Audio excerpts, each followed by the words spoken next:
اللہ الرحمن الرحیم۔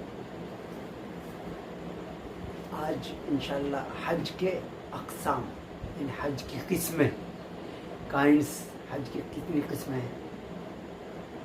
حج کی 3 قسمیں ہیں۔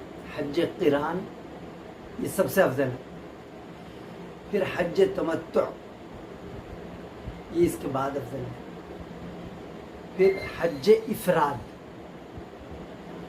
تو حج قران کہتے ہیں کہ حاجی قران کے معنی ہے ملانے کے، یہ سب سے مشکل ہے اور مشقت والی ہے۔ آپ صلی اللہ علیہ وسلم نے حج قران فرمایا تھا، تو اس لیے یہ سب سے افضل ہے۔ تو حج قران میں حاجی احرام باندھتا ہے حج کا اور عمرے کا دونوں کا ایک ساتھ۔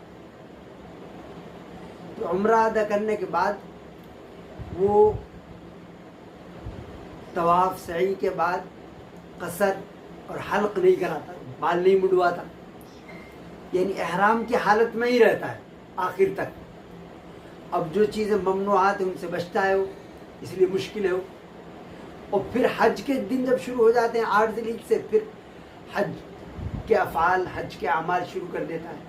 اب تک احرام میں تھا، پھر حج کے عمرہ کرنے کیا اس نے، اور جتنے بھی دن وہ حج کے اور احرام دونوں کا ایک احرام کی حالت میں رہتا ہے، اس لیے وہ قران۔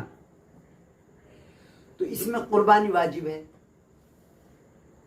دوسرا حج تمتع۔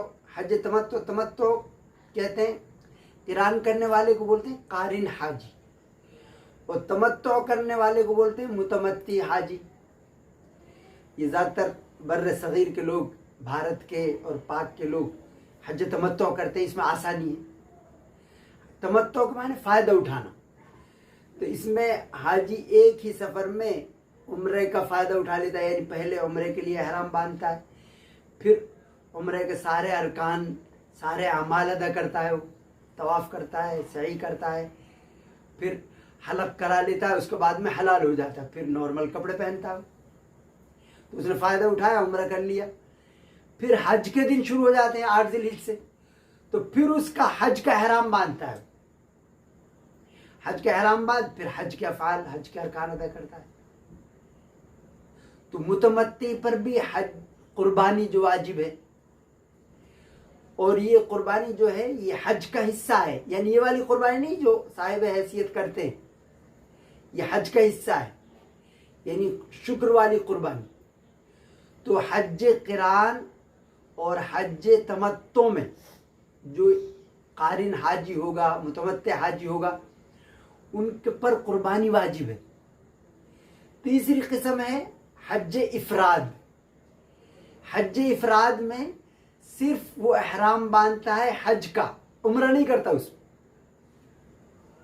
حج اکیلے حج کا اور حج کے افعال ادا کرتا ہے، پھر وہ حلال ہو جاتا ہے، عمرہ نہیں کرتا، اس لیے اسے افراد بولتے ہیں۔ مفرد کے ذمہ قربانی واجب نہیں ہے، حج کی جو قربانی ہے، شکر والی قربانی، وہ اگر کر لے تو مستحب ہے، یعنی افضل ہے، کر لے تو اچھا ہے، مستحب ہے، لیکن واجب نہیں۔ اب جو حاجی صاحب استطاعت ہو، صاحب حیثیت ہو، اور وہاں حج کے دنوں میں وہ مسافر نہ ہو، مقیم ہو، تو اس کے ذمہ قربانی کرنا واجب ہے، وہ جو اس کے ذمہ تھی صاحب حیثیت کی، یعنی جو قربانی شکر والی ہے حج کی جو ہے، اس کے علاوہ اگر وہ حج کے دنوں میں وہاں مقیم ہے، صاحب حیثیت ہے، تو پھر اس کی طرف سے قربانی، اس عید الاضحیٰ کے دن قربانی کرنا ایام تشریق میں واجب ہوگا۔